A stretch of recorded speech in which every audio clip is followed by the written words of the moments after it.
Good evening, AOBE members, BISD employees, and Brownsville. This is Veronica Borrego, your AOBE president. I will have Miss Ida joining me shortly. And we have two guests today. One that will be speaking on dealing with stress, and the other, a very special guest that will be talking about the importance of fine arts. How is everybody doing tonight? Thank you, Mr. Elizondo. He'll be on in a bit. Yes, I'm very excited. I just finished eating super fast, and Ida's trying to finish her supper, so she's going to come on shortly. How is everybody doing tonight? I hope everybody's doing well. I know for us, some of us in the elementary, we're really tired because we've been benchmarking. Yay, benchmarking. It's tough coming back from spring break and trying to get back into the mindset of being on campus and their schedules and different things like that. But then on top of that, to then have to start benchmarking with the kids, it's kind of hard for us as adults. I can only imagine how tough it is for our little ones. So I hope everybody's doing well. And welcome my beautiful co-host. Hi, just made it. I'm like, I just finished shoving Chick-fil-A really quick. And I'm like, I just trying to finish her dinner too. So we're all like running around. Dinner, lunch. This is my lunch. Ooh, no, this is my dinner. Oh, it's not, that was your day. It's not a PSA for Chick-fil-A, but that's what I was eating. Oh my gosh. Uh-oh, we can see your house. My screen. There you go, my screen. There you go. Oh my gosh, what a day. It's all right.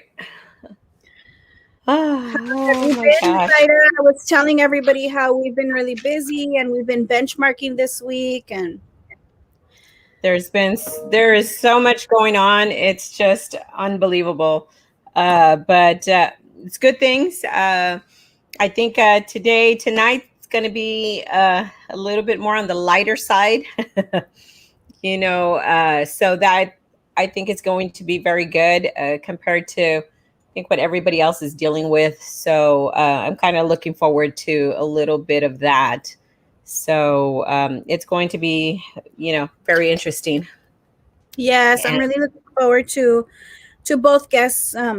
One a little bit more than the other, no offense, but I'm looking forward to our first guest because she is going to help to teach all of us how to deal with the times right now, right? And how to get past that. And then our second guest is going to bring kind of light to the day, right? Because it's some special stuff going on, and he's a product of me and BISD.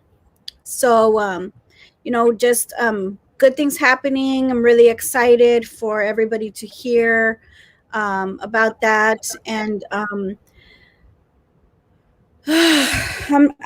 like totally exhausted. Yes. And I think that's why our first guest, Dr. Ugalde, is going to be very important because so many people are feeling this way, the way that you said that you're feeling just exhausted with everything that's going on. Pretty much our days are nonstop. It's pretty much get up and do everything all over again. So I think it's in an appropriate time that hopefully she can be able to give us some guidance on that, because a lot of people are feeling this way. They're feeling like, defeated. And yes, we are already in March, but still it's just completely, exhausting how people are feeling. So I'm hoping that she'll be able to give some guidance, some ideas, talk about what she has seen in her profession. She can tell you probably a little bit more about herself, But I think right now every profession is trying to learn to live with this new way of being with this pandemic. And I know that it's been very challenging for all district school district employees, just like it's been challenging to employees in the retail business, in any type of business, in the The medical field, yeah, the food industry. Everybody is taking on different types of stresses and pressure in order to try to continue to move forward and perform your job duties in this yeah, new way of living. And we need to find ways to not let it completely weigh us down and tear us down, mhm, because I know for one, since the pandemic has started, we have had an increase of issues and concerns that, thank God, by the grace of God, we've been trying to deal with them as much as we can and address as many as we possibly can. But it's just like nonstop. But we need to make sure to find time to also take care of ourselves, because mhm, then if we don't, then we're not going to be any good for anybody else to help anybody else. And none of that work is going to get done and if you're not going to be there. So we have to, it's that challenge of trying to find that balance.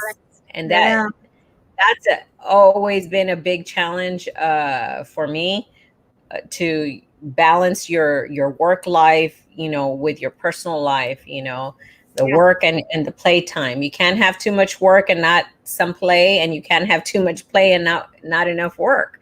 So but I But think I right now. think that comes with our jobs, though. Our personalities are fit for the job that we have because we're so passionate and we care so much about what we do. It's very hard to remove ourselves and actually like not think about it. It's almost near impossible to not think about it. And I'm looking and I see that one of my friends who is a counselor with the district is on, and she used to tell me when I was in the behavior unit, you need to learn to like, it's you have, because I would go home and obsess about how can I help, what can I change, what can I do different, what can I, and she's like, you need to kind of like, there needs to be a separation, but it's just so hard because you care and you want to make a difference and you want to help and you want to do. And so, but I think that that's why we are in the positions we are in. This is where we're supposed to be because our personalities are meant for that. But it's Absolutely. super super hard to separate. Yeah, it's not easy. And but just like we face certain challenges, so do the other people in other professions. It's just a different type of challenge and difficulty that they're dealing with. And I just think, like, right now, we need to try, at least I know that's what I try to do, is try to be understanding of other people and what they might be going through. Yeah. And just because they might be a little bit rude, or upset or frustrated, doesn't make it right for me to go ahead and react that way. So I try to be as positive as I can, but I'm human and Yep. sometimes I fall short of that. But I'm trying. But that's why I thought that it was nice that we were trying to bring another side of this for today's show. And hopefully, if it helps some people to pull away one idea that might help you be able to get through the day, hey, then great. I'm happy for it. So that's what I'm hoping that you know we can accomplish today, for Dr. Ugalde to be able to give some recommendations and see what she has seen in her profession, and hopefully help some people here. Hmm. She should be on shortly. Yes, yes. And but other than that, my goodness, how long do y'all have more of benchmarking, Vero? Today was makeup day. Well, today was science and makeup day for the other grade levels. So tomorrow would only be if there was any fifth graders that were absent, we would have to make up for them. But I think, as far as we're concerned, I think pretty much we had everybody coming in. Oh, Not cool. coming, but I mean, we had everybody either online or in person, right? And Uh-huh. yeah, we were able to. I finished makeups today, and I think my coworker was able to finish all of her fifth graders. So I think we're good, hopefully. Okay. Oh, cool. I also did want to touch on that survey that went out yesterday, and it was sent out again this morning. The texting service that we use is having issues with certain wireless carriers.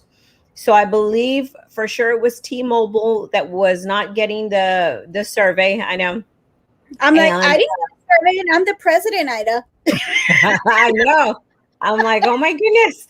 But so they're working on that, but that's why we sent it out again this morning, and asked you to share it with any colleagues and stuff. Don't worry if they're a member or not. Just go ahead and share it. It's important that we find out what's going on out there. Several different campuses and departments have brought to our attention some type of disrespect going on at the workplace, and we just want to see what it is that we're kind of looking at. We've gotten quite a bit of responses so far, and that's very good. We thank you for that. But if you haven't, we'll go ahead and put it up on our Facebook tonight, and maybe, I don't know if you can put the survey on the comments, Vero. I don't know if it's possible for you to do that. I can, yeah. That way anybody who has not done it can go ahead and hopefully take some time. It doesn't take very long. It's just basic simple questions asking you about your workplace, and if you or anybody there that you're aware of is experiencing any of those things. So hopefully we'll continue to get some good responses with that. Ida, before I put the link, it's the hostile work environment, correct? That is correct. All That right, is correct. let me get the link and put it in the chat. Okay. And then hopefully once Dr. Ugalde gets on, hopefully she was going to get on at around 7:15. Once she gets on, we'll see. Hopefully, depending on time, how we're doing with time, we can do questions and answers sort of type of session on recommendations. I know I would hope that she could solve all my issues tonight, but but I think we might need. You make me spit out my tea. Sorry, but yeah, I think we would need like about 7 days straight of help for that. But depending on the presentation, she can hopefully talk in general of different topics and see what recommendations she has, and then we'll take the questions and answers um, opportunity as well. So I don't know if you want to go through some of the comments. Sure. That's a congratulations for me, but it's really for my baby Aw. / me. But you're like, I'll take it. I'll take it. Yes, of course I will. I've been holding this in for months, and I'm like almost every week asking him, when can I put it on? When can I say something? When can I? I'm sure he's super annoyed, but that's okay. He loves me. Yeah. And then he loves me a lot. And then this is actually the counselor from BISD Oh, okay. / my baby's godmother. Ah. Yes. Hello, Miss Marima. Hi, Miss Nelda. Thank you for repo. But what he meant to say was Thank you for representing us. Oh, okay. Not repo. I was Not like, are you repoing or what? no. Hi, Miss Peppermint. Ida, this one's for you. I was kind of hoping y'all would talk about a bit about the retaliation and how coming out on Erasmus show affects you.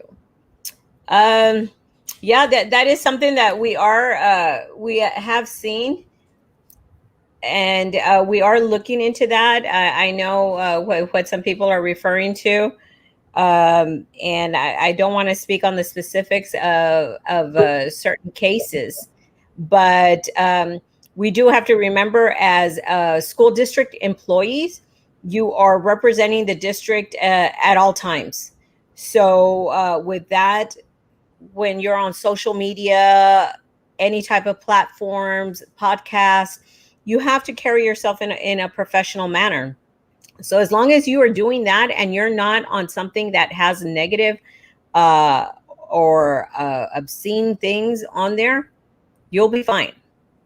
So that's why it's important to know your rights and what it is that you can do and cannot do.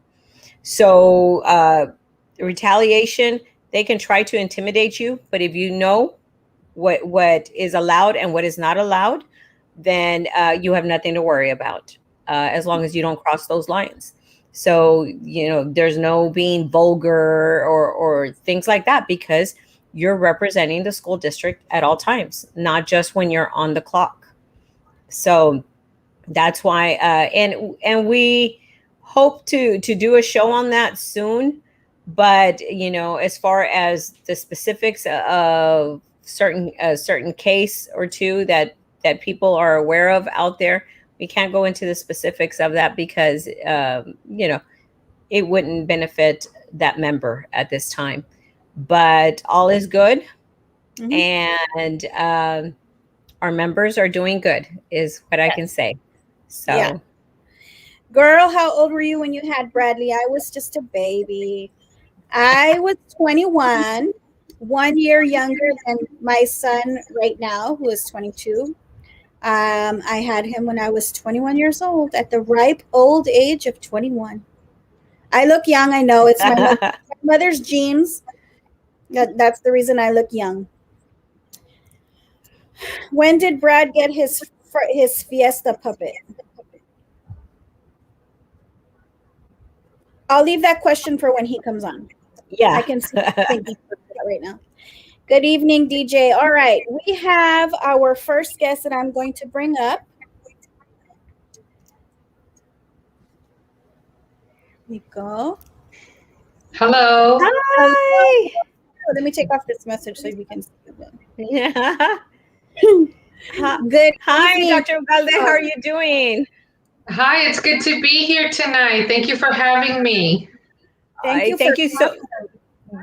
Yes, we really do appreciate this. I know with everybody's schedule, everybody's kind of running around and stuff. I literally walked in the door like 5 minutes before we went on the air, and I grabbed something to eat really quick and jumped on here. But we thank you so much for taking the time to be with us here tonight, and we're excited about this, because today is going to be a little bit more, not as heavy or hot issues like we sometimes discuss on the show. But we feel that this is something that's very important to touch on. A lot of people, especially our members in the school districts, are feeling a lot of stress and very overwhelmed and with anxiety and things like that. So and I'm sure you probably maybe seen an increase of that out there, but we wanted to see how it is, what you can bring, what ideas you can bring to bring out here, or speak on specific topics that you feel are very important at this time of what you're seeing out there. So you let us know if you need us to give you the ability to share your screen, Okay. or what it is that you're going to need. Yeah, okay. So when I was first asked to do this, right, first of all, thank you. I was very honored. And the other thing is I started to do a little bit more research on the topic, right, as far as educators are concerned. Now, I do have a mental health practice here in Weslaco. I'm down at the tip of Texas. I know you have members from the state, all over the state, correct? And so our group, we also service teachers who come in for mental health counseling. And there's a lot of different issues for what they come in, right? Of course, but the biggest increase that I've personally seen has been around grief with the whole COVID situation right now, and also stress, anxiety, a lot of that. And I think there's another population that the media doesn't really talk about, right, that I've been seeing, and those are the survivors of COVID. Mm. Of course, when we have a family member who passes away, well, the survivors require grief counseling. But when someone suffers with COVID and they recover, there's a trauma that comes with that as well. It's very traumatizing, to think that you were on the brink of death for some people, and for others, just the thought of having this horrendous disease has also caused a lot of anxiety and a lot of stress. Mm-hmm. And that's on top of everything else that comes with being an educator. Right. Mm-hmm. Yeah. Yeah, absolutely. And that is very true. I think everybody does. And it is horrible, with the people who have lost people. But I think people overlook that a lot. That is a very good point, that they oversee, the people that went through that trauma and what they're dealing with, of all the possibilities. And not only that, but also what we have seen is a lot of people in the recovery process, Mm-hmm. that they a lot of, sometimes they'll say like, oh well, that was already 4 months ago. Sorry, my camera. That was 4 months ago. That is, it's like, where'd she go? Yeah. It's having anxiety. Your camera's having anxiety.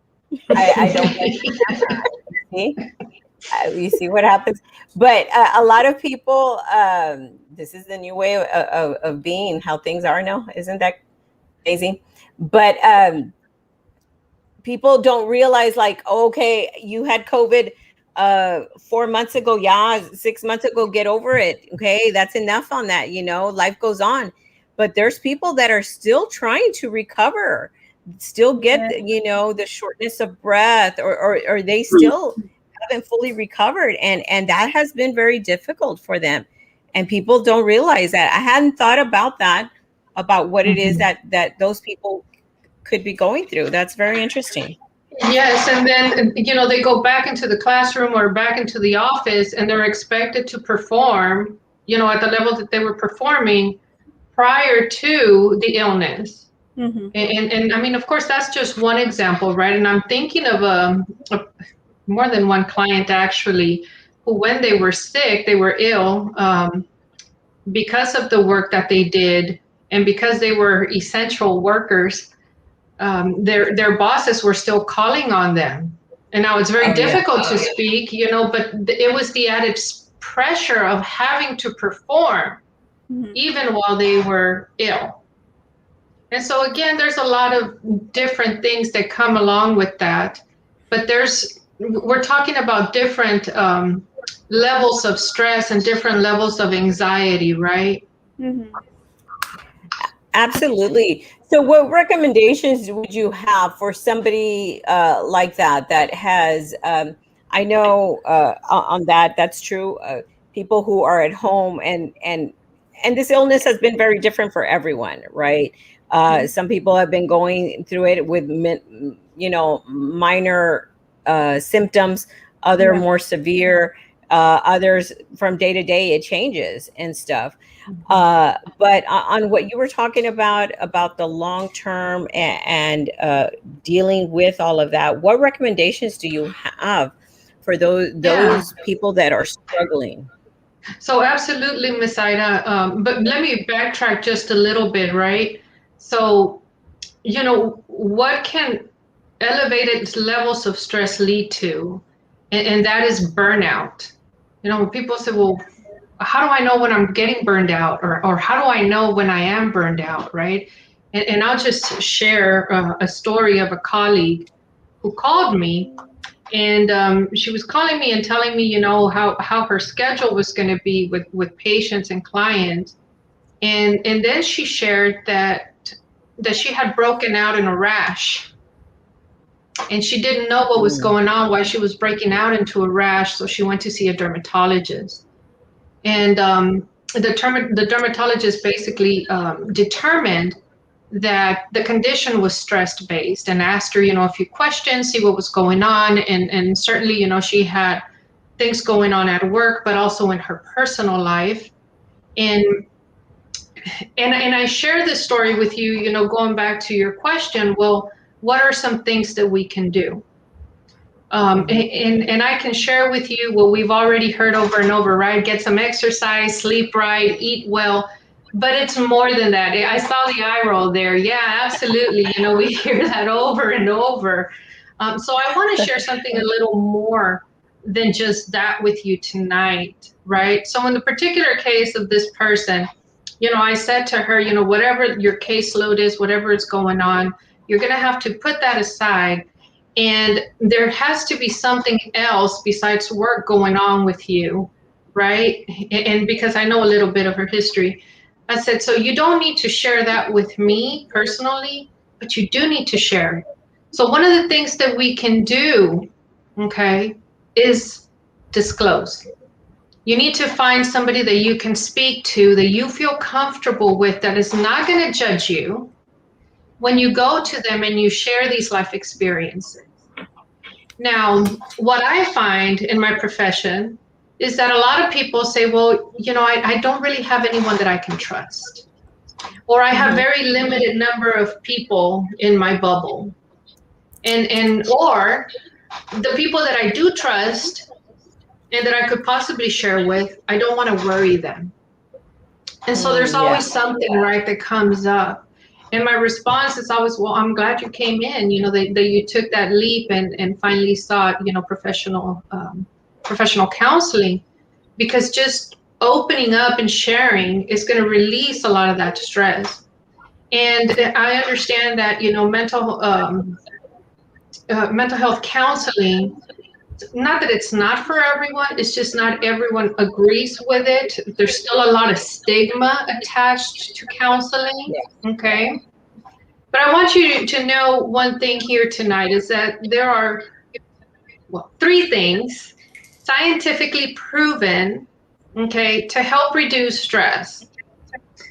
And that is medication, therapy. Those are the two top ones, right? But if you're going to do only one of these alone, don't do medication alone. It is scientifically proven that talk therapy alone works better than medication alone. If you do medication and therapy together, that's better. That's what our research says. That's what the studies have shown. Now, not everybody can afford medication, and not everybody can afford counseling or want to go to counseling. So here's where the other two things that come in that are also scientifically proven to work to reduce stress, okay, and symptoms of anxiety and of depression. And one of those is exercise, and the other one is socialization. So, people say, well, oh my gosh, on top of everything else that I'm doing, I don't have time to go to the gym. Well, you don't have to go to the gym. What do you enjoy doing? Do you enjoy gardening? As long as you're being mobile, right? As long as you're moving. Hey, if you have a pet, maybe you want to walk the dog, start taking the dog out for regular walks. If you live nearby a park. And if you can't leave the house right now, especially with COVID, right? You don't want to be around large groups. Well, maybe you sweep and mop the house twice. The idea is that you're mobile, that you're moving, okay? that's going to help release those feel-good endorphins in the brain. Okay. And the other, like I said, was socialization. So we are social beings. And when we communicate and sit and talk to other people, that fills us. We feel good when we do that. The only thing that I would caution people to do is, who are you sharing your story with? Okay, because you're always going to have that one person who's going to egg you on, pues déjalo, right? Hey, just forget about him. And that's not necessarily what the person may want to hear. And that's just one example, right? I mean, I'm trying to bring light to a very serious situation. But what I'm saying is, you know which friend is going to be the negative friend who's going to give you or tell you what you want to hear, give you that type of advice, versus the person that's going to tell you, maybe what you don't want to hear, but is probably the best for you. Mm-hmm. And if you're lucky enough to have that friend that just sits and listens and doesn't judge you or tell you what to do, you definitely want to talk to that person. Yeah, but definitely. There's a lot of different things, Ms. Ida, that can be done. I know you mentioned. Oh, sorry. What recommendations would you make for, like, I know for me personally, when it's time to lay down, my mind doesn't stop. And so it's very hard to relax and really rest and fall asleep, because I have my anxiety and my mind just keeps going.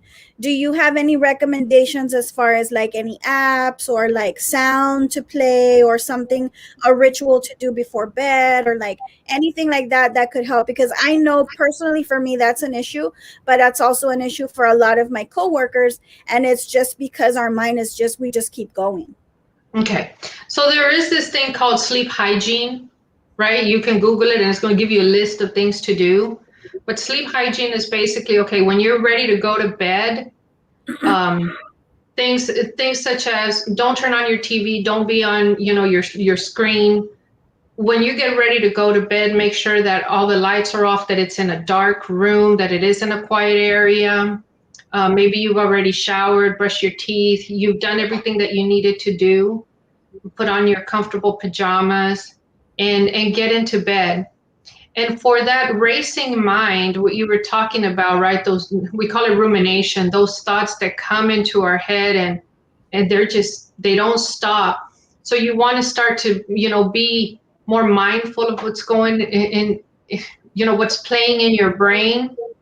Okay. Is there a theme? Those are the things that I ask my clients, what's the theme? Are you having like the same thing over and over? Or is it just a bunch of random thoughts, just going through your mind, like which is it? Mm-hmm. And are they things that you're worried about in the past that happened? Or are they things that you're worried about that are going to happen in the future? Because both of those we can't, right? Whatever happened in the past, we can't do a whole lot about, and what's going to happen in the future, well, how can we predict? But there's a lot of different techniques for that, Ms. Veronica, for what you can do to quiet the mind. What I can tell you is, yeah, you're on the right track. You can play some nature sounds, okay? And that can help. The other is, well, let me back up, right? So playing nature sounds works. You can find many different apps to help you. One is called Calm, I believe, but I think that's one that you have to pay for. But there's a lot of free apps. And what we're talking about here is mindfulness, okay? You can do a breathing exercise that's going to help relax and bring down, the nervous system. It's going to bring it down. It's going to help you relax. When you start doing some breathing exercises, like the deep breathing, and now breathing, we can do a whole, segment on just breathing, because there's different types of breath work. But you can do just deep breathing to relax, and that's going to help calm your mind. When you start focusing on your breath, there's a lot of guided meditations that you can do. I know that, when with my clients, that's something that I do in session with them. And so because I know them and I know their needs, and they know me, my voice is familiar to them, that helps, bring them down in session. And then I just go back and I said, did you notice what I did? I first, did X, Y, and Z. And I walked them through it and I said, is this something that you think that you can do at home? And I think so. Okay, well then let's review, right? We start with 3 deep breaths. You start noticing everything about the breath, how it feels coming up the nostrils. Visualize it, the exhale, slow and controlled. Then, you start to relax different parts of your body until you're in a calm state of relaxation. Also, if you can find a word or a mantra that works for you. For example, if you're starting to relax and you're breathing, you can say something like serenity, relaxation. Just think of what that is. How do you feel just listening to that, to those Yeah. words, right? So you can start training your mind to do that, to kind of calm down. So yeah, but some other basic things, I think this is what you're asking for, right? So I'm going to get to it because I know you have other people. But yeah, set and maintain boundaries. You want to set and maintain on boundaries. the Dr. Ugalde, if I may, really quick, on that, the breathing exercises, I was one of those that I was like, I didn't think like that made a difference. And one time, sometimes my job tends to be a little stressful, but I was at a traffic light. Yeah, just a tad bit. But I was at a traffic light and I started to feel like an anxiety attack coming on. So I started to take the deep breaths and, slow inhale and exhale and things like that. And I was amazed how I was able to really bring it down. So it makes such a big difference. So now when I see one coming on, or I feel like I'm going to start to feel very overwhelmed, I just take some time and it doesn't take very long. You're not going to be doing it for 15 minutes, because I did it just the time at the traffic light that I started taking deep breaths.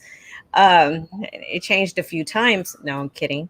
But, but during that time, I was able to actually bring down my anxiety. And I was like, oh, wow, that does work. So I was very pleased. So that's something I think that people should really look into. It's very important on that. I just wanted to share that. There's a couple of apps that are being recommended. Relax Melodies app, that's free. Insight Timer is a good app with mindfulness meditations, and that YouTube also has many videos. So that's good information too. If you can pinpoint, the thing that's causing you your anxiety, the things, I think that's one of the main things, right? And a lot of the times people don't know, or they just kind of push it to the back of their minds. And well, a clinician or a mental health professional can help you pinpoint that. But if what is stressing you, whether it's a relationship, whether it's and a relationship can be amorous, or it can be with a coworker, or it can be, with a relative, with whomever. If there's a relationship that's stressing you, or, your work environment, something going on at work, whatever it is, if you have that insight and you know what it is, then you're ahead of the game than most people. Okay. Because now you know what it is, and now you can start doing something about it. And what I was saying earlier, right? Like, set and maintain those boundaries. Learning when to say no, and say no kindly, right? Yes, that's my weakness. Especially with educators. I mean, you guys are already doing so much, and then they come and they want to drop some more on your lap. And being a parent myself, when this whole COVID thing started, I didn't understand something, and the teacher said, "Hey, I'm here for whatever you need, right? Just call me." I was like on that phone. And then I thought about it, it's like, my goodness, if I'm having difficulties, with this, I can't imagine having, 20 parents calling me, about different issues at the same time. And so learning to set those boundaries, for yourself, with whether it be administrators, with parents, with your own family members, that's very important. Um, and it can be done in a tactful way, just saying, hey, I'm available between this time and this time. And they know that. So if you don't pick up after, that last time, don't feel bad about it. Those are the people who can't say no. Wow, how am I going to say no? Well, that's you taking care of yourself. Yeah. That's your time, and your time matters. On my counseling center's Facebook page, that was my post for the week. I say, this week, let it be about you. Put yourself first. Take care of you. And I put some tips on there, right? The other thing that you can do is to stop and reflect on your feelings and your needs. Like, what am I feeling right now? Am I feeling sad? Am I feeling disappointed? Some people just have a go-to feeling, and I'll give you an example of that. Oh, that made me so angry. Oh, I'm angry about this. I'm angry about that. That's their go-to feeling. Okay. And of course, me being a mental health professional, they'll sit in front of me. I was like, it sounds more like you were disappointed more than you were angry. Right. And then they'll stop and they'll think about it. Because anger becomes a habit, and so does sadness and depression. I just feel so sad, and that's, some people call it an emotional home. You go back to that feeling that But if you can stop and reflect on your feelings and your needs in that moment and see what is it really that you're needing, okay, that can help. That's a form of self-care as well. One of the things that I have found, and research can back me up on this, especially now we have this, the latest in our discipline is positive psychology. Have you heard of it? I have not.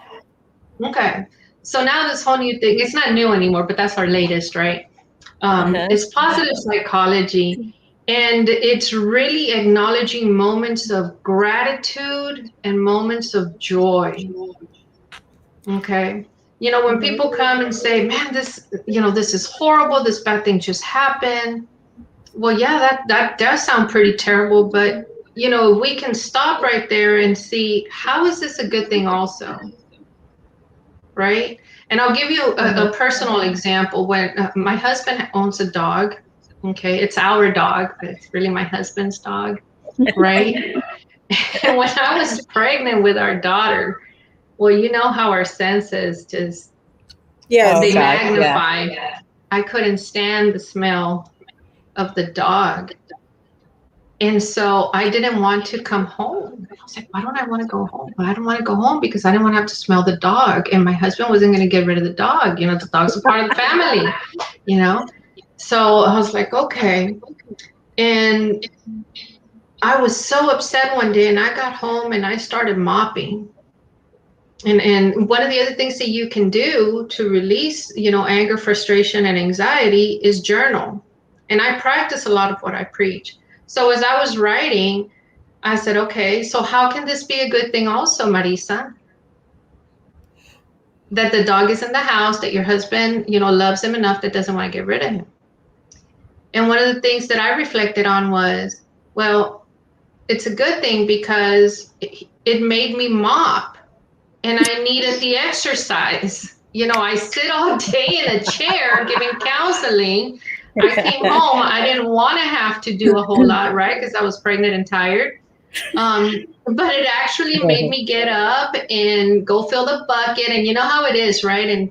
And come and mop. And now that I'm mopping, well, I might as well mop the whole house. I'm already there. And so I ended up being mobile, and I exercised. And it may sound trivial and funny, right? But when we stop to reflect on how can this be a good thing also, no matter how bad, because you're thinking there's nothing good about having to go home and smell the dog. In hindsight, right? It seems so funny. It's like half glass full, right? Like you think of the half glass full instead of the half glass empty. I mean, You're Mhm. right. You're right, Miss Veronica. Exactly. So it's always finding, that joy throughout your day. What are some things that make you happy? Mhm. And some clients will say, there's nothing. Today was such a bad day. There was nothing. Oh, yes, there is. Did you enjoy your cup of coffee today? Maybe it's just enjoying your cup of coffee, Yeah. right? Maybe something as simple as that. Or you walked outside and, the flowers were blooming. And again, when you start noticing those little things, you can turn that into a form of what we call active meditation. Mm. So when we talk about meditation, most people think of the yogi, sitting cross-legged, right, with their eyes closed and doing this. But you can be mindful, okay, and you can meditate. You can be, and you can do it while you're active. And so I take some of my clients outdoors and I said, okay, I'm going to lead you on this active meditation, right? And what I do is as we're walking, I'm having them notice everything about, their surroundings and themselves. And I incorporate all of their five senses. And when you begin to do that, when you begin to notice what's going on with you, that automatically is going to release those levels of stress and anxiety. Mhm. And so for people who work at universities or in big campuses, maybe you want to take your lunch outdoors. Brown bag it, walk around the grounds, find a picnic table somewhere, sit down, listen to the birds, completely disconnect from whatever's going on around you. That is your time. And that right there is one small example of self-care. And develop, that support network. That's important too. Mm-hmm. Those are excellent points, and I know that retraining of the mind, because it's a process to get there. Sorry. And one thing that I do is like on my Facebook, because I sometimes we have to post for AOBE. So what I do is I put a lot of the positive pages to be my favorites. Mhm. So it Mm. pops up first when I open up the Facebook, Yeah. and I'll get like positive messages and things like that. And not everything's gonna hit or sink in, but at least you're retraining your mind, and some of these things will help you to see the positive in every little thing. No matter how difficult our day is, we're still very blessed because there is something you can focus on and say, you know what, today, at least I got to grade one paper out of 100, and and I was able to do it because I have my health and I'm not in a hospital bed, not able to do that. So it's no matter what it is, it's difficult at times, but we got to look for that little win.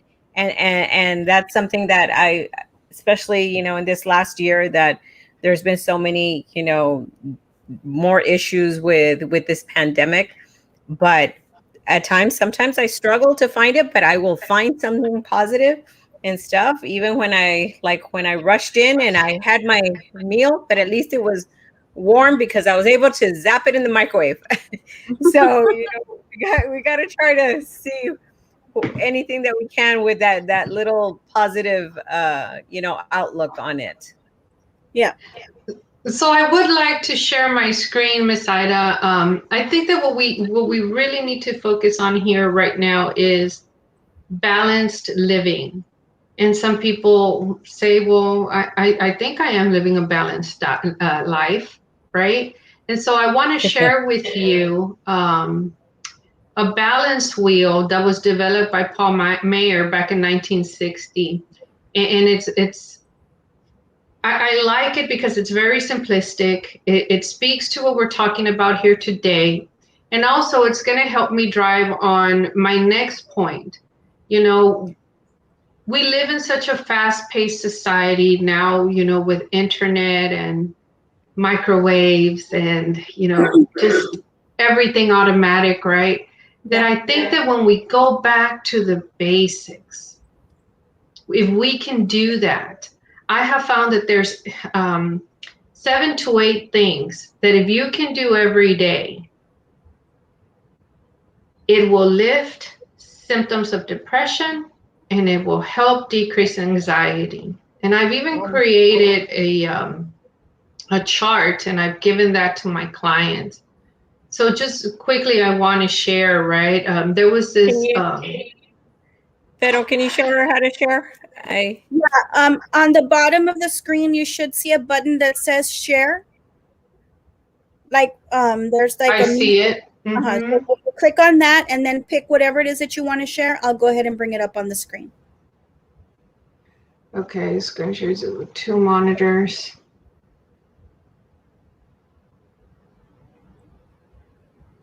Okay. So where is it? Let me bring it up. Let me cancel that. So while she's doing that, Miss Ida, one of the questions that we have is, does TSTA NEA have any gym incentives or other incentives for members of the association so people can take moments for themselves? Actually, when you log on to the NEA benefits, it does have different things like that for discounts with gyms. So just go to NEA.com, I believe /benefits, and .org. you'll be able. Mande? .org. Oh, sorry. .org. Yes. But And, yeah, you'll be able to look into those. and then Miss Virginia Ramirez would like to have information for the doctor. We will get you that information. Yes, we can post it on the comments as far as her office number. She is out of Huasteco, but I believe that there is also I think Telemedicine. you have virtual appointments. I'm not sure, Dr. Ugalde. Do I have? Yes, I do. Oh, okay. Yeah, her information, Vero, if you're able to put that, is the office number is 956 520 8700. Got it. And then a very important message from Mr. Manny. The Manny Behind the Mic show is great for laughter and relaxation every night at 10:30. There you go. Those recommendations. His plug. He got his plug in. You got there you go. You can log on to see there, and he apparently his voice is very relaxing, they say. So That is hilarious. I love it. Okay, I won't be able to do it because I'm opening it and it's coming up in the same browser. If it's a file, you can maybe email it to me and I can bring it up. Okay, let me do it. If you want to send me a link. Hold on. Can I get your email? Yes, ma'am. It's VE, the first 2 letters of my first name, VE, and then my last name, Borrego, BORREGO, at gmail.com. Okay, so the subject line will be wheel. Alrighty.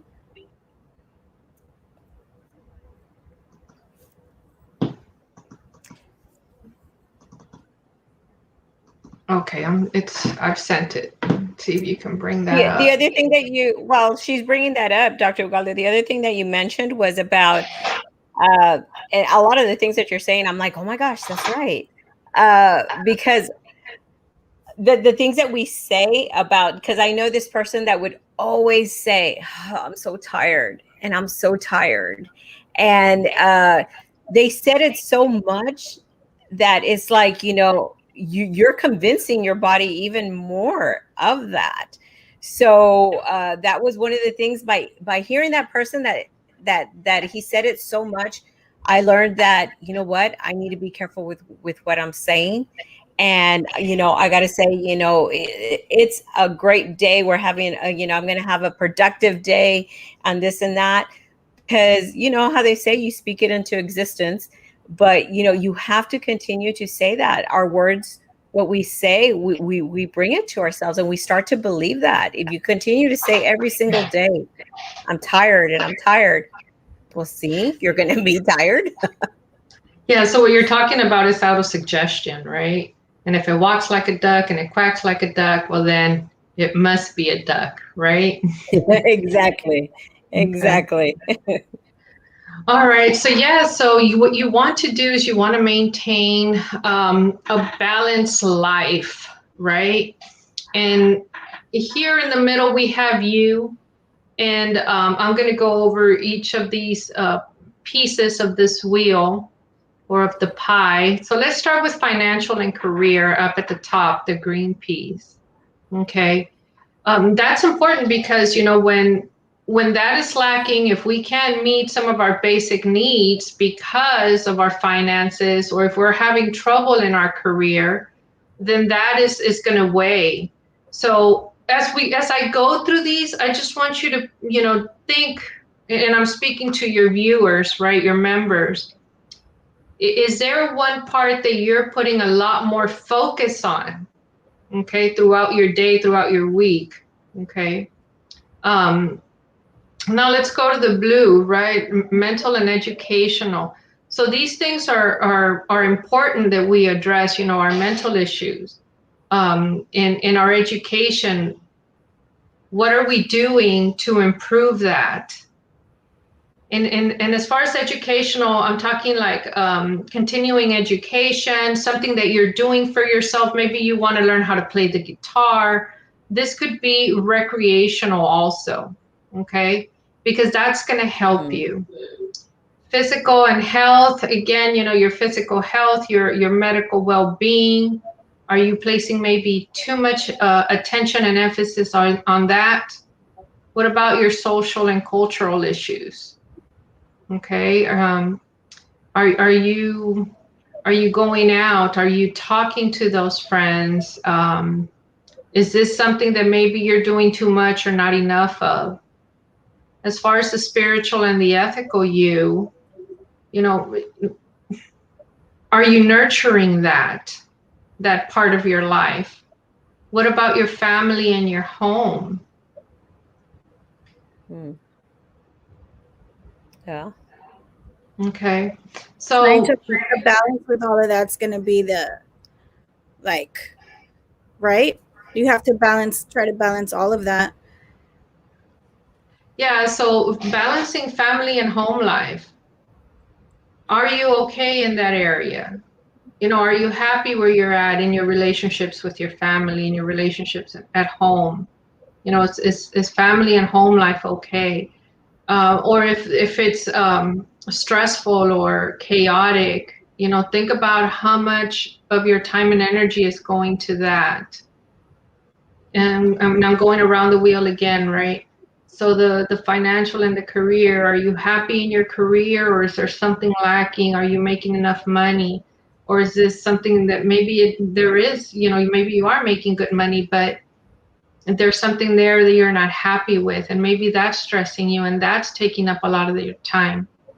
Some people are so career and finance oriented to the point where nothing else, there's no room for anything else. Okay.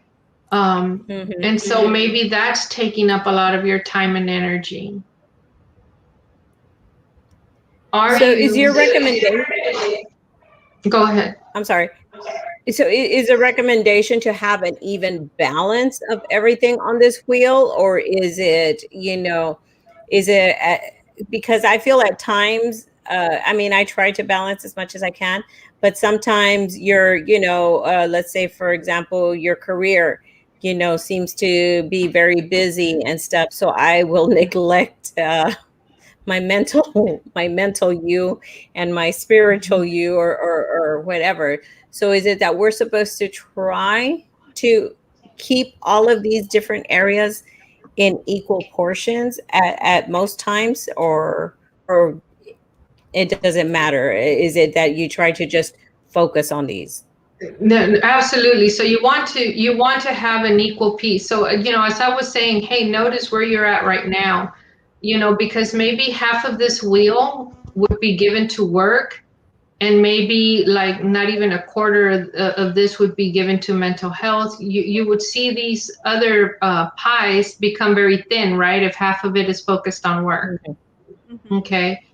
If you're a Absolutely. person who has a lot of physical ailments, or is always sick, always going to the doctor, then maybe a big portion of this would go to the physical and health, the purple one, right? It would go a lot to that. If you're a person who maybe, hey, you always want to be out and you can't wait, for the weekend to come, and you just want to have fun, it's because, hey, I deserve it, but to the detriment of everything else, then you're not having a well-balanced wheel. Okay. And so, yeah, you want to be able to balance a little bit of everything, want to have a little bit of everything in your life. And for some people, some of these might change. Maybe one of on here, it would be, when I do this, it's always family, right? Family is always one of the pieces of the chart. Sometimes it's health. Sometimes it's legal. If they're going through some legal things, that's taking up a lot of their time and energy. Okay. So these are just basic labels for the wheel, but we can tailor this to you and see where all your energy and focus is going. And so let's say that, I don't know, pick one, Miss Veronica. Which one would you say takes up most of your time? Takes up most of my time. Yeah, your time and energy. What are you focusing on a lot most of the time? Which one of these pieces? Without getting too personal, I don't need to put you on the spot. Just pick one. I'm a little embarrassed to say, but I put a lot of time into financial and career. Okay. Like I could say I put more time on family, but I really like with work, with the association, like that. It takes a lot of me. So then my question to you would be, what can we do to increase the family and home piece? Just think of one thing that you could do a week, that you could increase that. Yeah.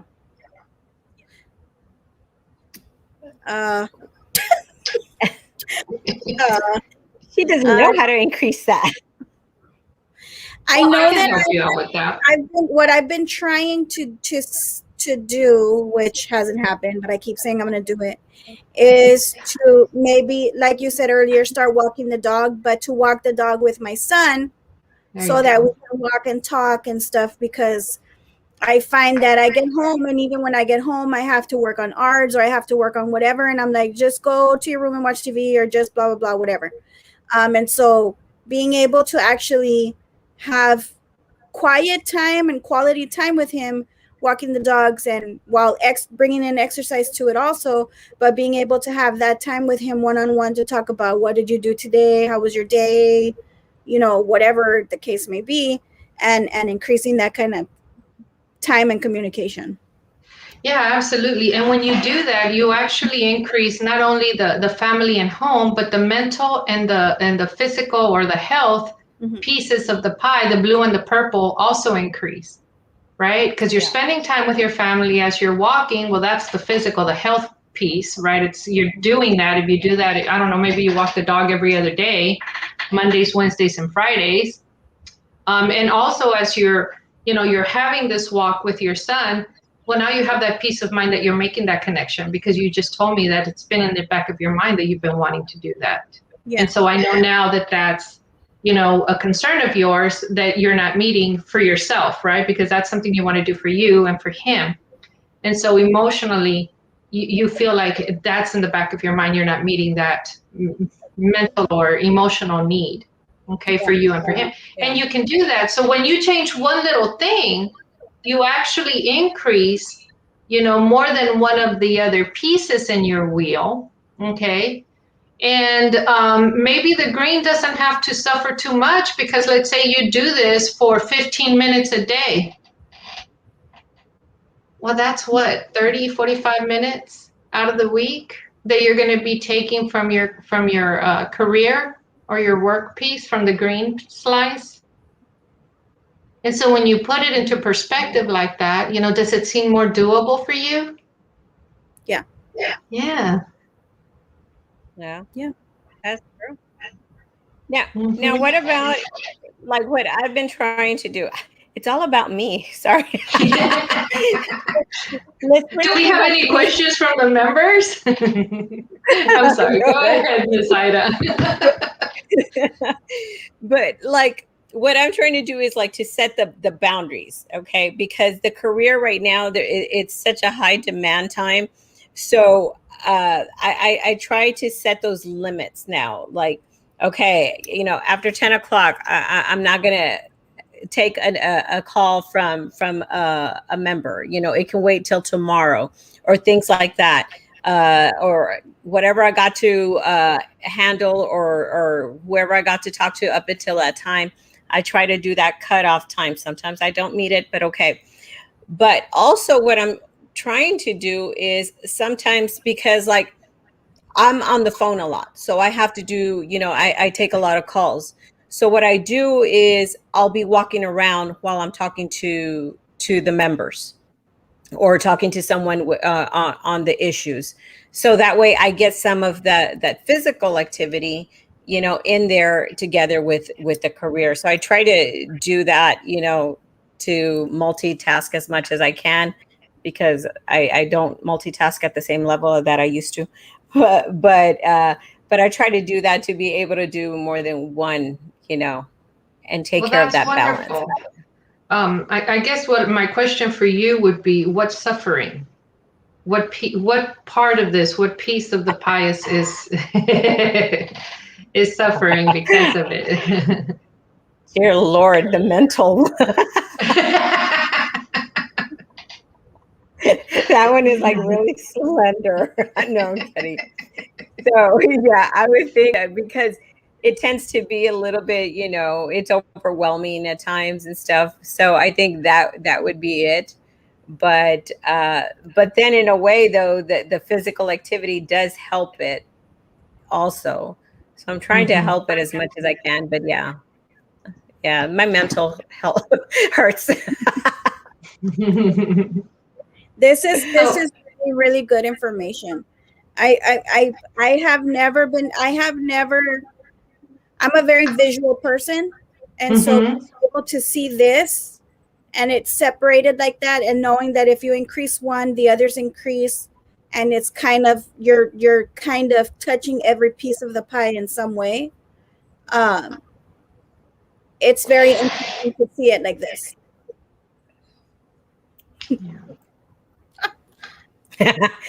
That's funny. That last comment that just came in.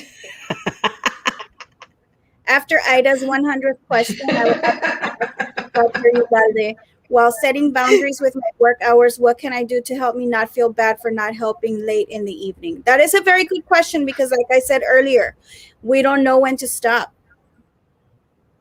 I'm gonna go to this. You need to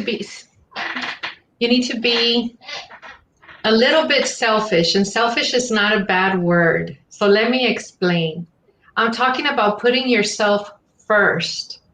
The Dalai Lama, I don't know if y'all know or you're familiar with the Dalai Lama, right? But the Dalai Lama said that one of the most selfish things that you can do is give. And we're like, what? That's not the concept we know of selfishness, right? Selfishness means you take away. And he says, no, because when you give, the universe returns to you sevenfold, if not more. Okay. So what you want to do is you want to put yourself first. if you've ever been on an airplane, you've seen the stewardess, right, when she's telling you, and the exits and says, and if you're traveling with a small child and the mask falls, put the mask on yourself first and then put it on the child.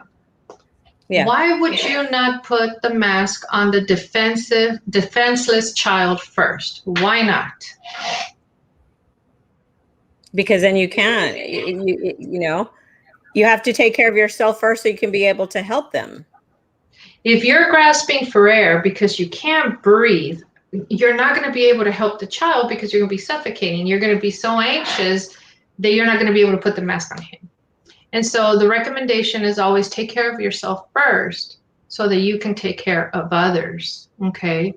Yes. What can I do to help me not feel bad for not helping late in the evenings? I guess my question to you would be, what do you think about yourself? I mean, is your time valuable? I value my time, right?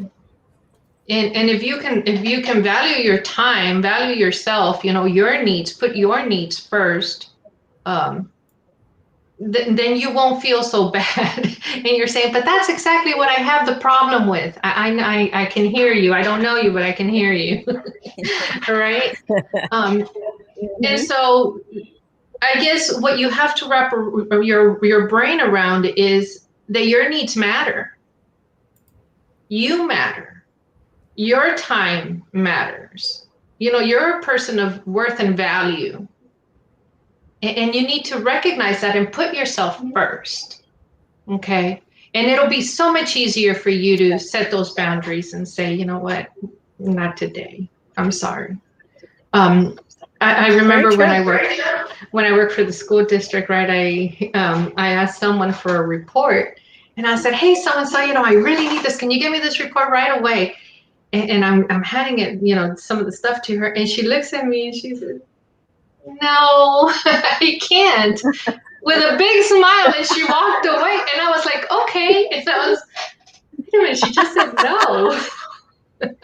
How did she do that? She said it with a huge smile. She didn't even give me a reason. She just flat out said no. So I had to figure it out, right? We need to start doing it. I remember that, she said it with a smile and she was so polite. And she said no. And I was like, okay, what? You're like, I guess, yeah. And you were okay. You survived, huh? You That's right. I did. I figured it out. And they will figure it out too. When you start putting yourself first, they'll figure it out. The world goes on. Yep, absolutely. Wow. Okay. Well, thank you so much, Dr. Ugalde, for your pleasure. Time tonight. We really do appreciate that. And I'm not going to ask any more questions because my goodness, wow, the hour went by and I didn't even notice.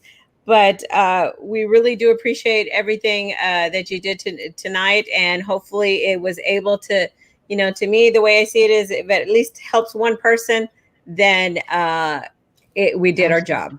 So thank you so much. Thank you so much for coming on, and we may call you again so that we can go into maybe a specific technique or a different thing like that to kind of help our members deal with things. So thank you so much for coming on, because this is a very stressful time for many, and whatever tips we can get to help us with that, I mean, we really appreciate them.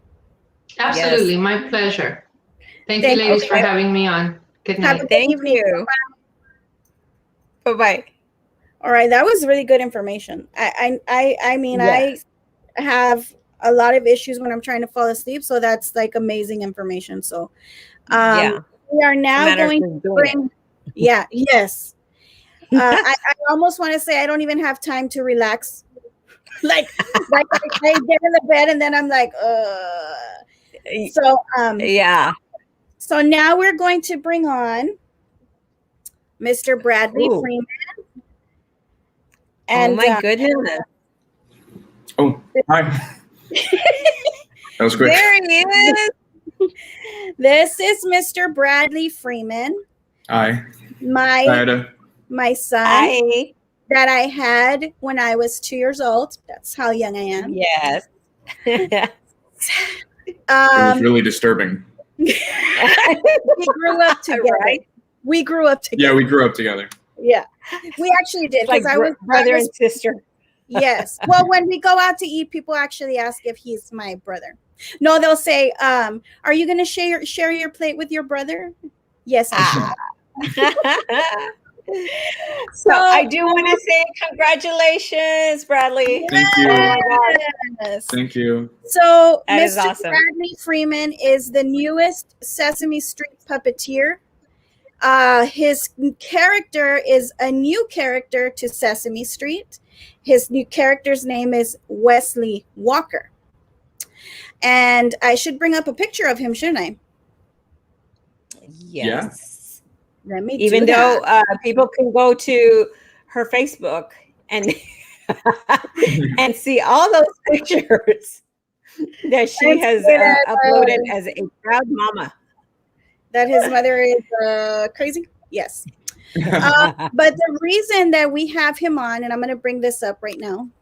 The reason that we have him on is because, one second. He is a product of BISD. Oh my God. I'm just going to bring up, I was going to bring up the Sesame Workshop page, but I'm going to bring up my Facebook page because it'll be easier to find the pictures there. But Brad, what I want you to do is, while I'm bringing up these pictures, is I want you to talk about how you started with BISD in reference to when you were in middle school, how it all started, what you started with as far as DI and different things like that. So just kind of give people like a kind of like a rundown. Yeah, okay. Yeah. Well, I think most of my theatrical, almost fine arts stuff started in, I mean, I was always interested in the fine arts, but it wasn't until I got to middle school and at Manzano where there he is, with Elmo. It's Wesley. So it wasn't until I got to Manzano Middle School that I started to do DI, which is Destination Imagination. And it was the next class, or it wasn't a class, it was an extracurricular. And, or it still is, actually, they still do it. And it taught me a lot about how to use what you have, because essentially you have to do these big productions you have $50 and you have to make all the props and the costumes or whatever it is, and everything has to be below a budget of $50. So you're using pieces of paper, you're using, paper clips, and you're using tape, and you're using whatever you can find to be as creative as you can be. That's sort of the point of, that's me. That's sort of the point of Destination Imagination that was before we made Wesley the color that he is now. That was an accident. That was before Wesley grew his hair out.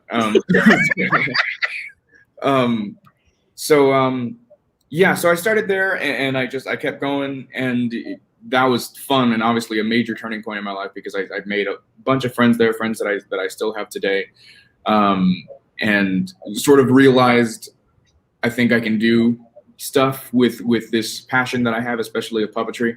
Puppetry sort of gives you a very unique perspective on the way props work and the way characters work. So it was easy for me to innovate. Oh, I forgot. I made the robot character in DI. I actually have that picture. Oh, well. Yes, your mother liked that. But he was a full body robot puppet that I made in DI, and we used him for the skit that we were doing, and I remember I got a special award for it, and it was really cool, and that was a lot of really, really great encouragement from the team. And then I moved on to high school, and I was in band for a while, for 2-3 years, something like that.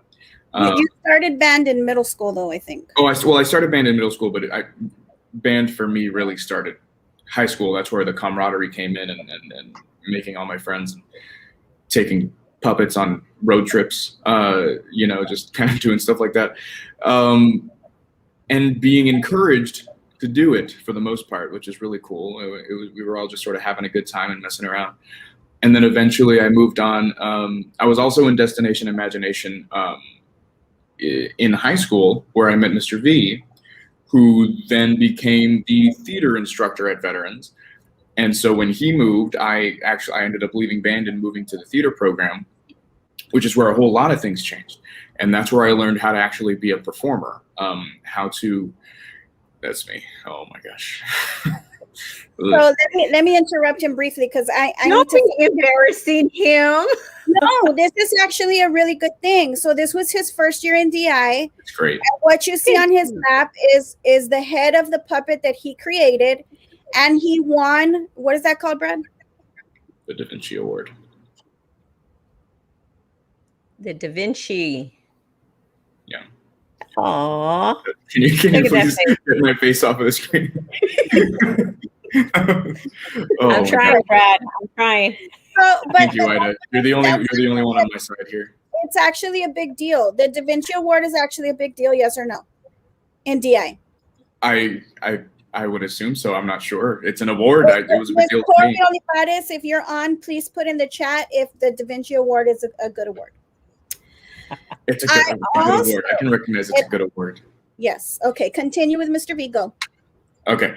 So Mr. V, we moved to the theater program, and then that's where I learned how to become a performer, become an actor, with the help of all my people there, with Mateo and Savannah, and I remember Vivian teaching us how to do script notes and how to properly become a character.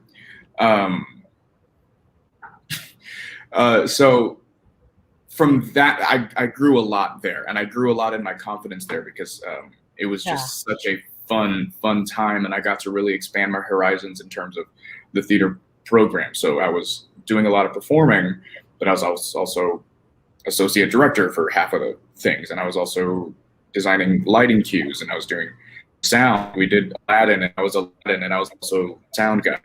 So I got to have my hand in everything, as well as being a part of the audio video program. I was the vice president of the AV club, and got to film a whole lot of awesome stuff with my characters. So giving myself, like, on one day at school, I'm doing performance on stage for everybody and learning what works and how characters work. And then on the next day, I'm at the school, but we're filming something, and I'm under there, and I'm doing makeshift puppeteering things to where.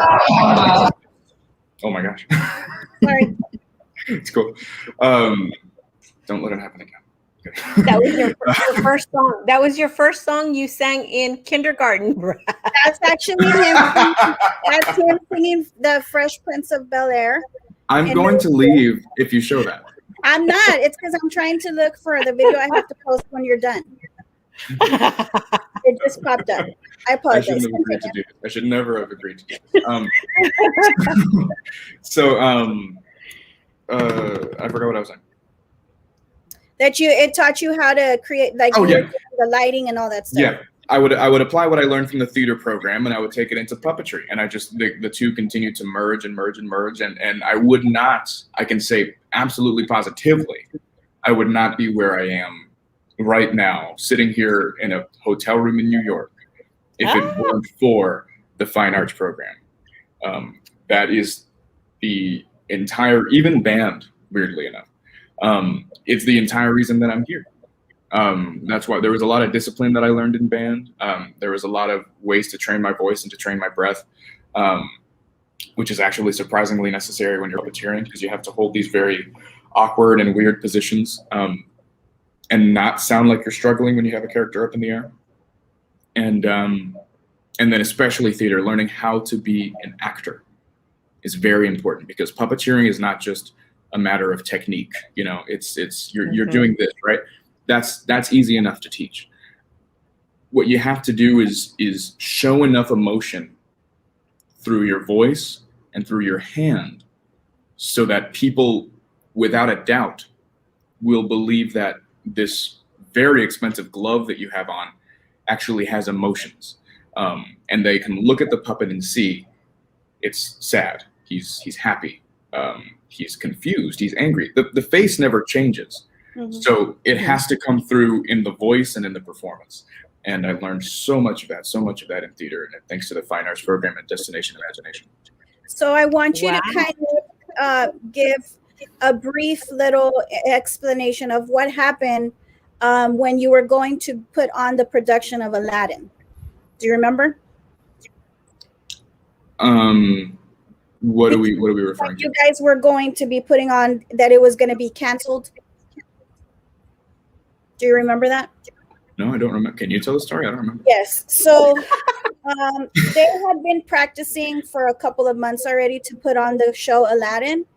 And the director, Mr. V, got a call that it was going to be canceled because they were going to be having award ceremonies for the athletes. And so I remember that. After months of them practicing, they were not going to have a show, even though they had already sold tickets. They had already done all this stuff. They were going to cancel it because they were going to have some sort of athletic awards in the what was that in the auditorium? Yeah.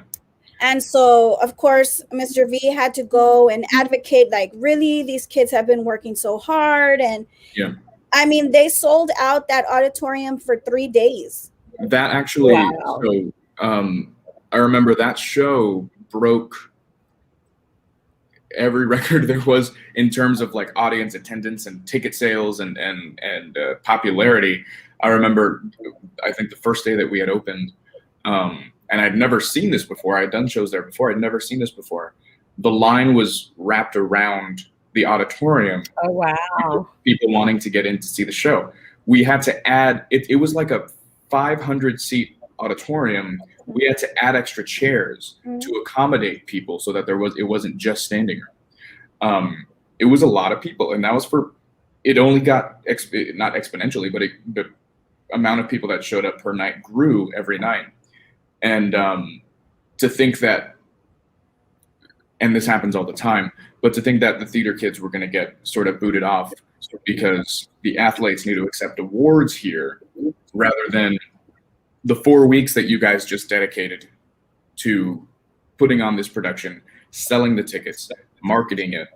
I mean, there's a lot more work. Not only that, Brad, but also like all you guys did for your all's costumes, all you all did for the backgrounds, like all that stuff. There's so much more that goes into.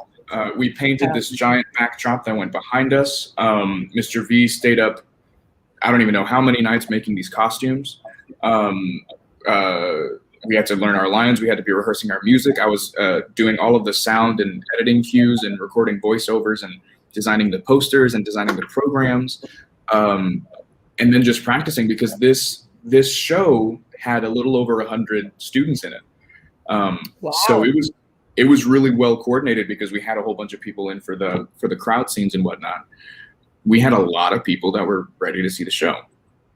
And then to think that, you know, whoever ultimately was in the administrative position to say, we're good, they need to get a trophy or they need to do what they're signing in there, you know, is, I mean, it's really disheartening.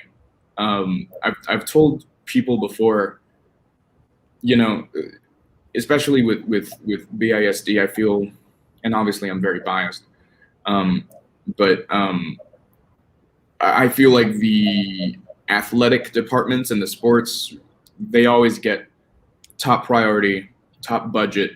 Nothing is ever too expensive. And I'm speaking I've never been in that program. So I can't, but I can, from the outside perspective, this is what it looks like. This is what it feels like to everybody who's not a part of that league, where they get the best equipment, they get the best coaches. They're traveling all around the state, sometimes the country, constantly. Oh, there's everybody in a line. Yeah. And wow. it was a big cast. And so, yeah, we were, and then the theater program is like, all right, we have $100. How can we make what you're looking at right now with $100? Let's see. And then the $100 is what we're also going to be using for our UIL 1X play shows. So it's, I mean, obviously and it was for DI. And for DI. No, it wasn't for DI. But like, that's an exaggeration. But that's pretty much the case. Is like you get sort of this much money because what you're doing is worth this much to us.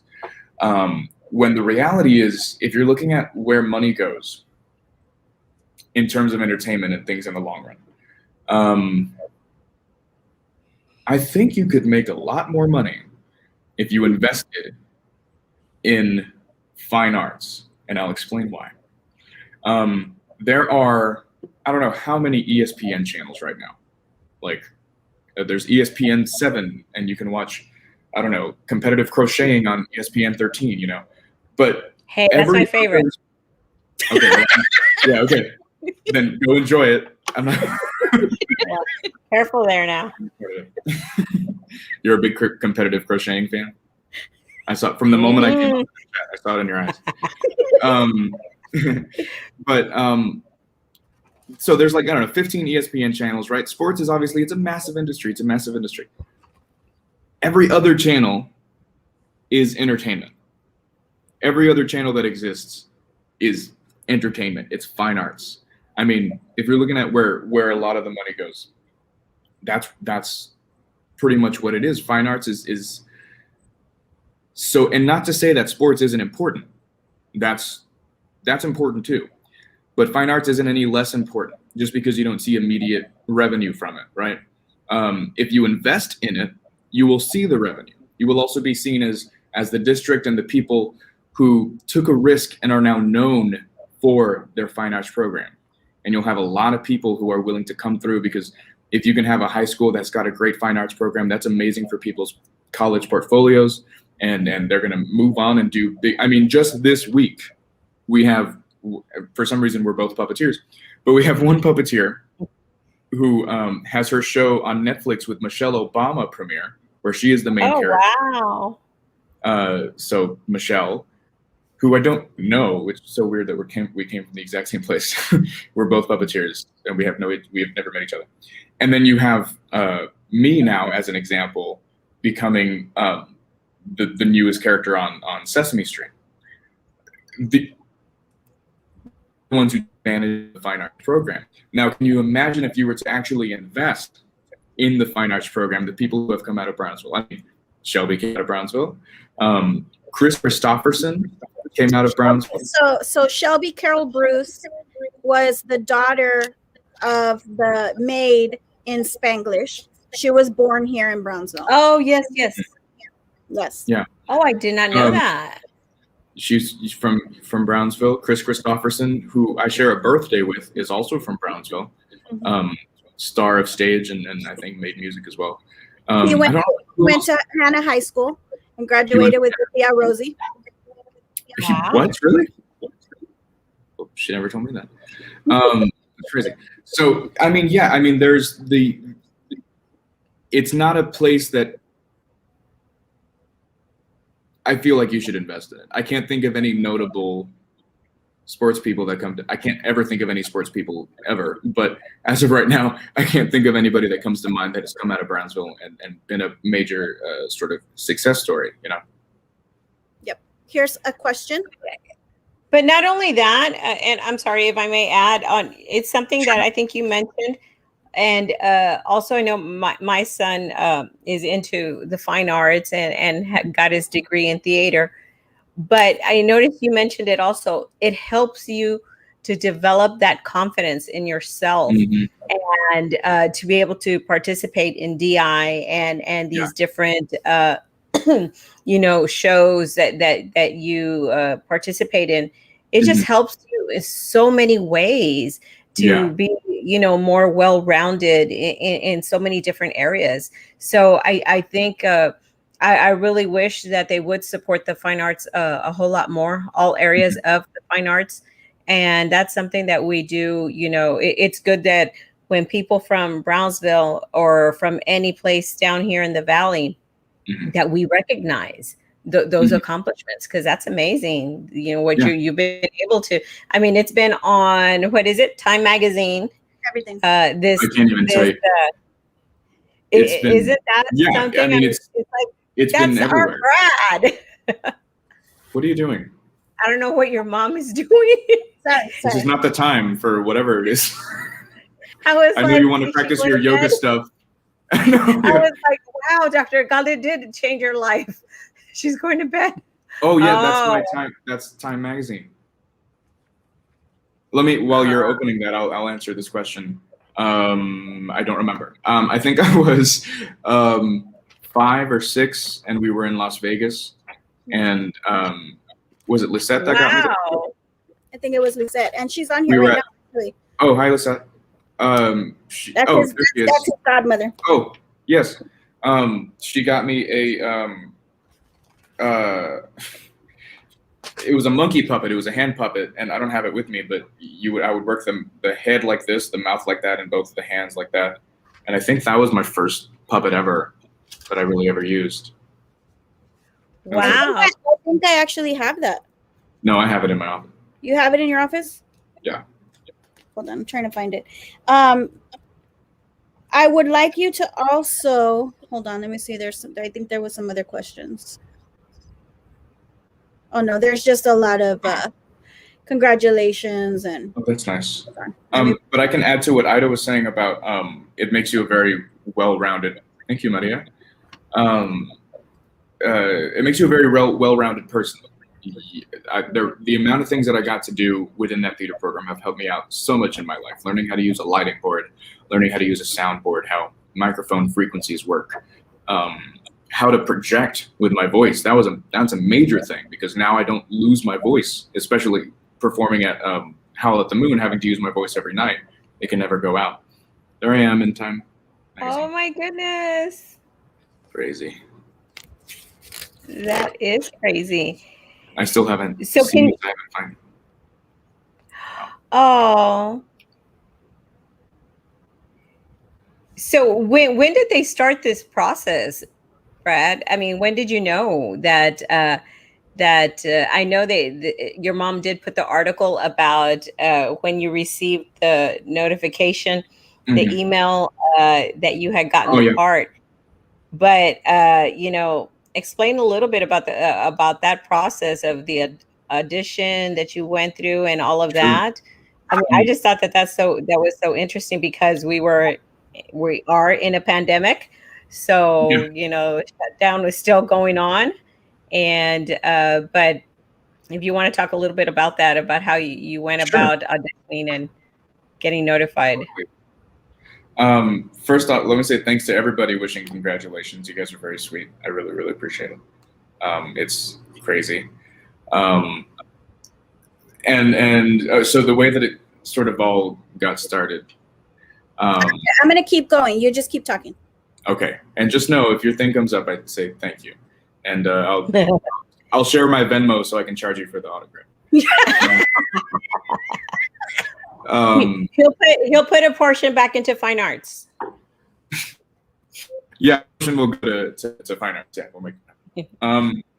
1%. So I was having a chat with a couple of my friends, my puppeteer friends from across the country that I met at a workshop. Let me start from the beginning even.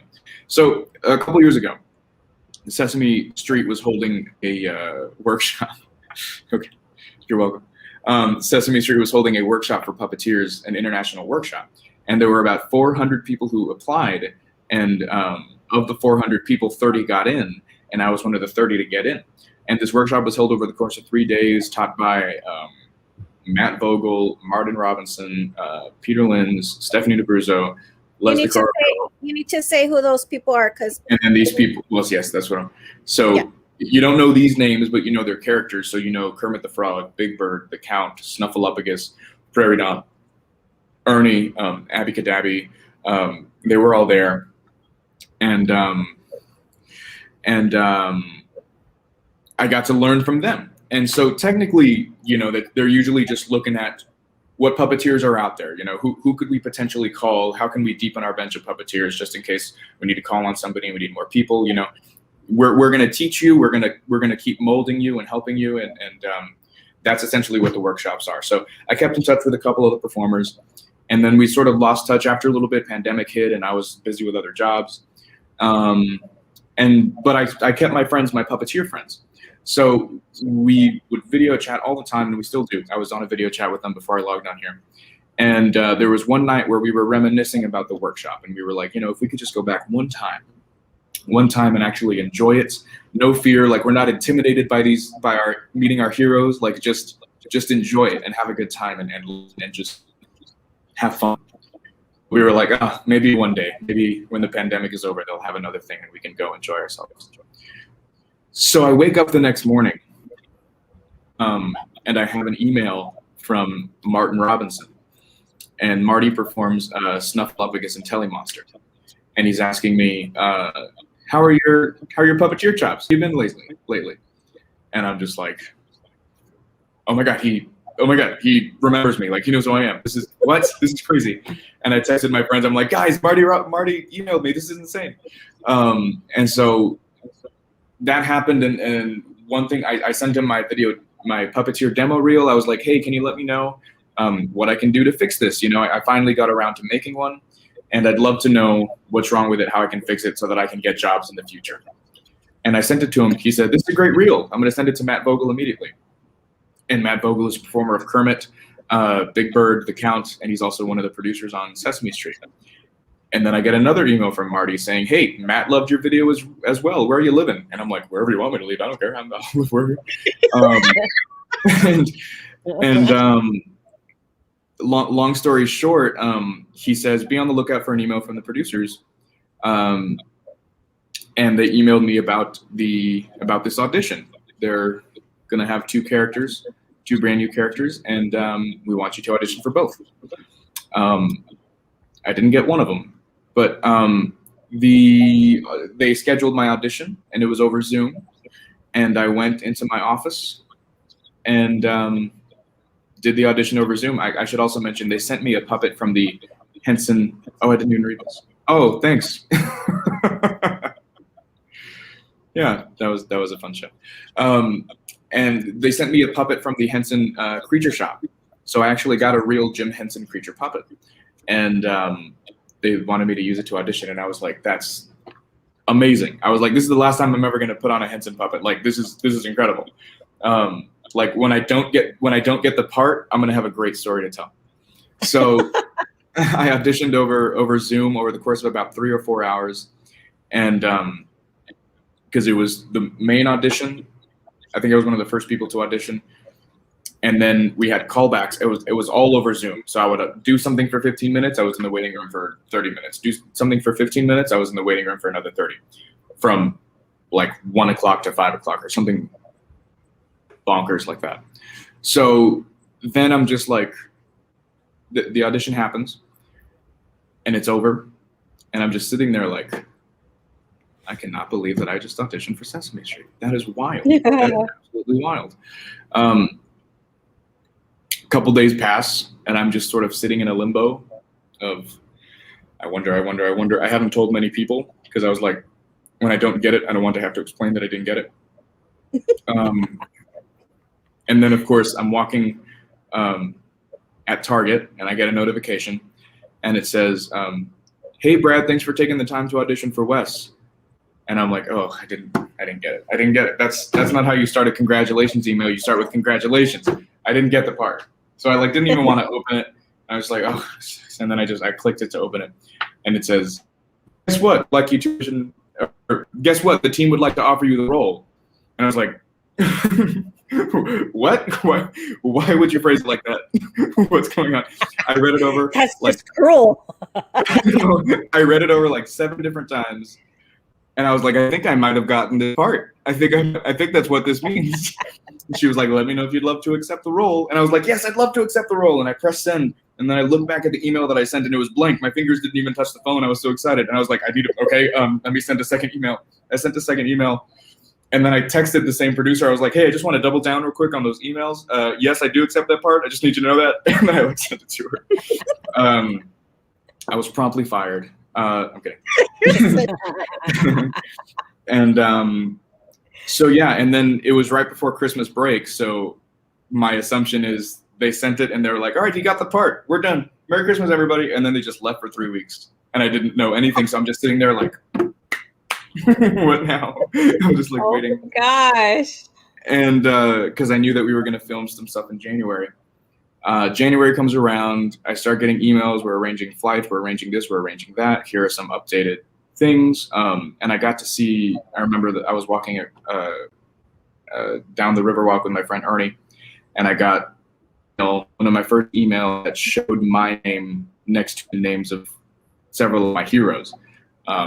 Ryan Dillon, who plays Elmo, Leslie Carrara Rudolph, who plays Abby Gadabby, Carmen Osbar, who plays Rosita, and my name, and Wes. And I was like, wow, that is, he was with me when I just lost my mind. That was wild.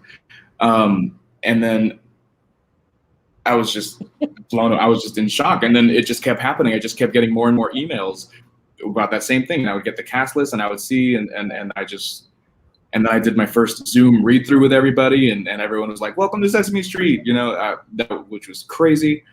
And it was very fun because we went up to film the first couple of things, and Alan from Sesame Street was the director, and he's such a nice guy, such an awesome dude. They made this experience so magical. It was like, it was like I'd been there for a while already. It didn't feel, I felt like the new guy, but it didn't feel that much like I was the new guy. I didn't feel out of place at all. They're such amazing, wonderful, welcoming people. I've never been surrounded by so many people who love their job so much. It is inspiring. And then it was over, like for that first shoot, and I was like, man, that was awesome. That was so cool. I couldn't fully accept what had just happened. I went up, I did the job, I met some people, and I remember thinking on my walk to the workshop, to the studio, I was like, man, I would pay for them to let me do this, and I'm getting paid to do this. I felt guilty. I still do. And it was really fun when it was just sort of my little thing that I did extra on the side. I was doing work in San Antonio, and then I'd have to travel up to New York and do some fun stuff. And anytime somebody would ask, what are you doing in New York? I was like, oh, well, I'm a puppeteer. I'm working on Sesame Street, right? Like I could sort of tell them. But this little show you might have heard of. Little show. They're really struggling, so if you want to support them. So it was fun because it was something nobody knew about it, and if you asked, I'm so proud of it. Like I'm willing to tell you. And then this, it was Monday evening. I find out it was actually right after I had finished recording the newest song for Sesame. It's going to come out, I don't know when. I get an email saying that the Time magazine article is going to come out in the morning. I was like, I didn't even know they were writing an actual article about this. And then I look at it, and it takes up 3 pages. I'm like, oh my goodness, what? Like my face is in Time. And then I look at the first 3 or the first words, and it's my name. Yeah. And I'm like, what? Like I thought they just were going to put a little blurb of what I had said, right? Because they had interviewed me. I knew they interviewed me, right? So I was like, okay, cool. My name's going to be in Time magazine. I didn't realize the article was going to be sort of story-centric on my whole experience there. And of course, it goes into the initiative, but I was just so honored. 1, I get a picture there. 2, my name is the beginning of the article. And on the 3rd page, there's this big like block quote that's got my name on the bottom of it too. And I'm losing my mind. And then I'm seeing, on the 3rd page as well, there's a timeline on the bottom of all like these historical moments of inclusion on Sesame Street. And I get to see my character there at the end. Wow. Which is wild. This is the kind of thing that like as a kid I was always looking at this is amazing. And now I get to be the person who's doing it. And then it just sort of, how should I say, snowballed, exploded from there. And it's on, first Facebook, I turned off notifications for everything because I was just tagged and shared and stuff, and I didn't know how to keep up with it. So I've lost hope for that one. And then Instagram as well, I'm like pretty done with everything. And then the next day, like I was like, man, that was a fun 15 minutes. And then the next day, it kept going. It wasn't just family and friends finding out. It was the nation finding out. And I saw myself on Good Morning America. And I saw myself on the Today Show and on CBS and on, name another one. I was there. Seth Meyers this morning. I was on Seth Meyers this morning. or last night, and I saw it this morning. And I watched the show and to see my character in the little corner there. And it was, but like, that's crazy. That's absolutely insane. So the journey's been interesting, and it's definitely grown into something that I never thought it would be over the past couple of days. I thought it was going to be a little initiative, a little push here and there. Like some people were going to know who he was, some people weren't. I did not realize that it was going to be as big as it is right now, and that now it's officially announced that I was going to be such a part of the documentary that's coming out next month. That's featuring Whoopi Goldberg and Questlove and Dr. Fauci and John Legend and Chrissy Teigen and who else was there? Usher, like a whole bunch of people. A whole bunch of people are going to be in this documentary, and I'm just losing my mind because I read the article and then Whoopi announced it on The View, and she says my character's name. I mean, who's not a fan of Whoopi Goldberg? Yep. I mean, and I think it's very important because we haven't said it, but you are biracial. Yes, I am. And your character is? Well, he's black. And you are, I mean, what you're addressing is? I'm Blaxican. You're a Blaxican. And that's the thing that makes it special. Sorry, I was focused on another part of the story. What makes it special on top of that is the fact that I get to help little kids like me understand what race is and how to talk about it, how to deal with it, and how to actually learn about it. Because racism is not inherited. It's taught. Hate is taught. And what Sesame is doing a great job of doing is making sure that we can teach it in a way that young minds will understand and realize that just because your skin is a little different, just because your hair is a little curlier, it doesn't mean you have any less value. It doesn't mean that you're different. It's part of who you are, you know. Elmo is red, Wes is brown, and together they make up, you know, just like that leaf. Together they're stronger. Mm-hmm. They're not as strong when they're not together. People don't know about that leaf yet, but I am going to post in the chat because I did get permission. I even as his mom emailed the Sesame Street, I don't know, what is it, like the public relations or whatever, to get permission for him to come onto the show and ask what I could speak on and what I couldn't speak on, because I did not want him to get in trouble in any way. And so I'm able to share the website. And very funny story, very cute story. Of course, psycho mom FaceTiming her child 24/7. And so I FaceTimed him, and he was barely finishing shooting this last time that he was up in New York. And actually, no, we weren't FaceTiming. We were just talking on the phone. We were talking on the phone. We're talking on the phone. I asked her if she wanted to FaceTime. And then he's like, hey, do you want to FaceTime? I'm like, yeah, sure. So then I see this little pink puppet pop up and say hi to me. And it's Abby Kadabi. And I'm like, oh my God. I literally like fangirled a little bit. And so I was like all excited. It was super cute. And then what are you guys called? Handlers? Puppeteers? No, like she said my handler or something. Oh, we all have different names for it. Yeah. So the lady who plays her, Leslie, actually came on, and then she started talking to me. And of course, she was congratulating me on my son and how wonderful he is and how he's where he's supposed to be. And this is his home. And I mean, she was just really sweet. And what was really cool to me was in our conversation, she asked me, why do I have a green screen? And I said, oh, well, I'm the president of the Teachers Association. And on Thursdays we have a show. And so I drop my green screen and we do. And she's like, oh, I was going to be a special ed teacher. And I'm like, what? And she's like, yeah, but then this show came up. And so this has been what I've been doing for years. Whatever. But then the show came up. But then, Sesame called. So I took it. And I thought, oh my God, how awesome that, and I'm like, well, you're still teaching. You're still educating, right? And so she actually sent a little something for our members, and I'm going to try to play it without ruining it. But I don't know how to do this. Hold on. I believe in you. Hold on. Hold on. And it's a little bit blurry. Brad, explain why. Oh, the service at the studio is not very good, so it sent a little low quality, but it's still Abby.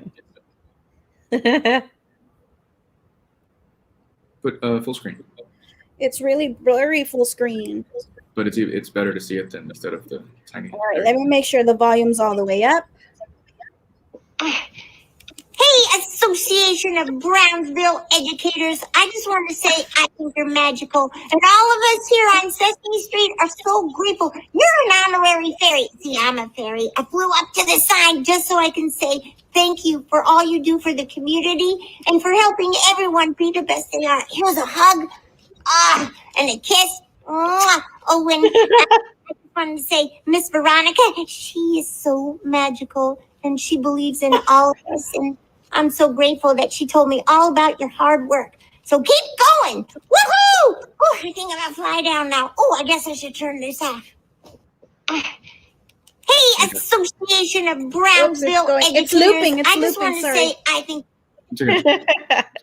So that was a really sweet thing that she did, because we did talk about, how, people are tired with the pandemic, especially, and we're stressed, and, how our teachers are working so hard. And so she was really sweet.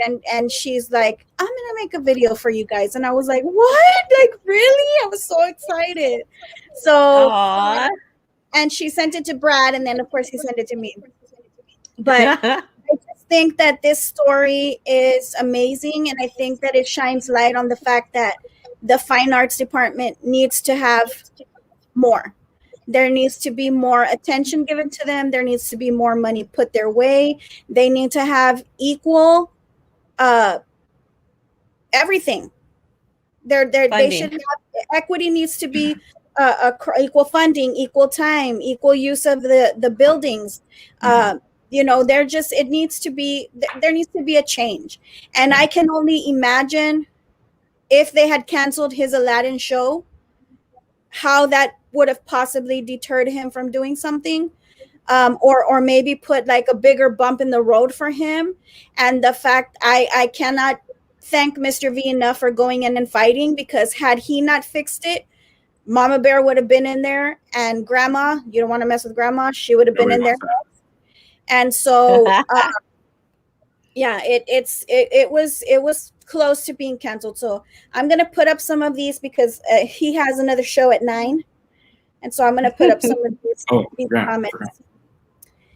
I'll get back with you. This is my sister. Fine arts are what pushes our students to do better academically. Absolutely, I'm so sorry that our students aren't given the respect for their talent and dedication. My grandkids and I will be watching. Ah, how cool. Definitely, fine arts helps our students tremendously. My son was in DI in elementary and made it to globals, and it was an amazing experience. Now in middle school, he's in theater, arts, and band. Congratulations. You're such a great inspiration to our students. Awesome. Hi, Bradley, what this character adds.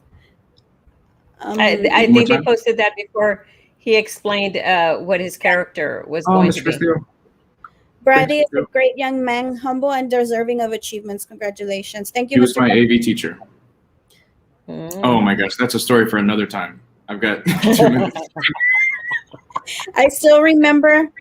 Oh yeah. One of my favorite TV shows.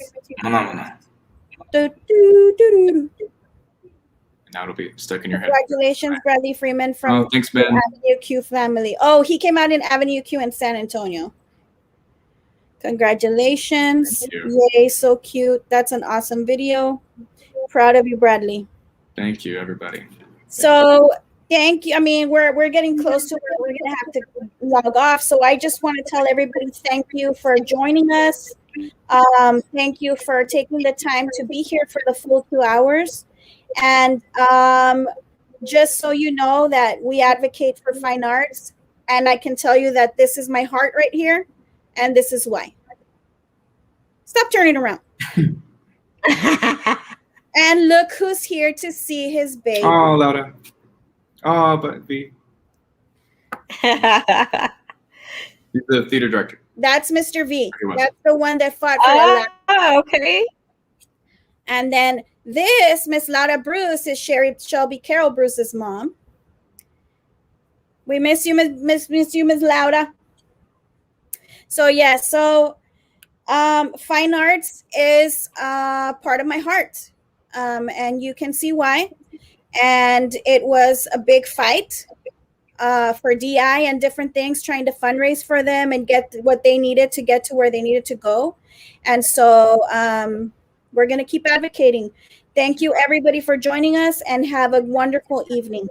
Thank you, everybody. Bye-bye. I'm going to go do another show. Bye. Bye.